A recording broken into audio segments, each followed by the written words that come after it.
Is the 50-year mortgage really that good? Are you going to make money from that 50-year mortgage? Or is it going to destroy affordability and create like the non-ever escaping form of chasing equity? Like, what is it that you're doing with the 50-year mortgage? Who is it that's making actual money here? Let's talk about this. So with a 50-year mortgage compared to the 30-year mortgage, let's just assume 5% interest rates, which they're going to be around the corner. Let's assume a 450 purchase price, which is kind of pretty normal. Are you really going to make money? Like, who is going to benefit? And the answer to this simple answer is really the investor, not you. So like, if you're like a first-time home buyer and you get the opportunity on a 50-year mortgage, if you don't buy within the first couple of months, honestly, you're going to get left out. It's going to get worse.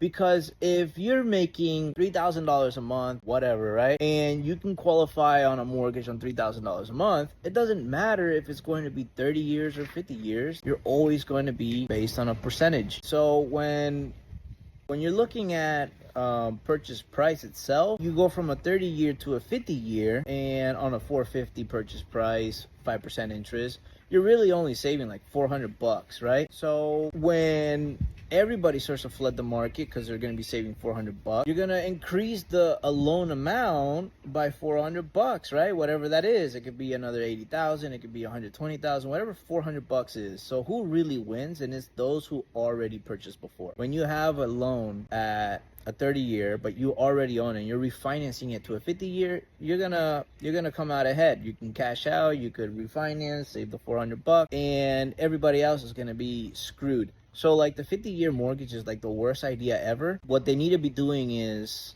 constructing like more property. They need to boom construction, not boom like, hey, here you go, some money. So other than that, really, the 50-year mortgage, I think it's only going to benefit investors. And if you're a first-time home buyer, or if you're like someone looking for a place to buy, the 50-year mortgage could benefit you if you are quick. If you do it within the first couple of months. If you get a property, you know, they make the 50-year mortgage today, and in 4 weeks, boom, you found a perfect home. Other than that, I think the 50-year mortgage is going to only benefit investors. So let's get into some of the numbers, right? 450 purchase price, 5% interest, which is around the corner, right? Just give it a couple bad job reports and boom, you got your 5%. But anyways, let's just run over the numbers. Quick thing, like over the head while you're smoking a little stogie. So a 30-year mortgage will probably be around, if you do like a little simple calculator, $300,000 in interest payments.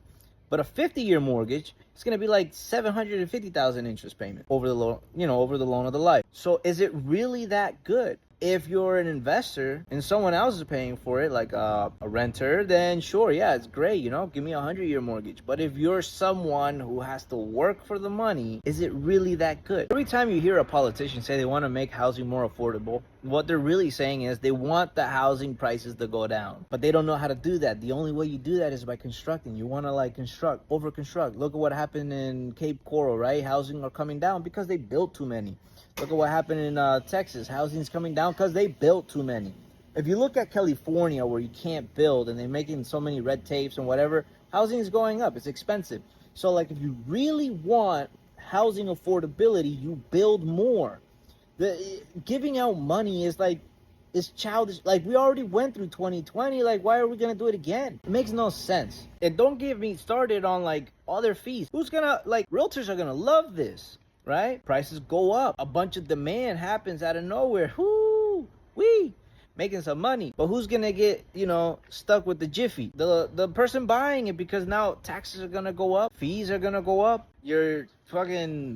everybody's gonna go up. It makes no sense, right? So like, if this is the plan on how to make affordability, just so you know, affordability means housing goes down, not like more demand.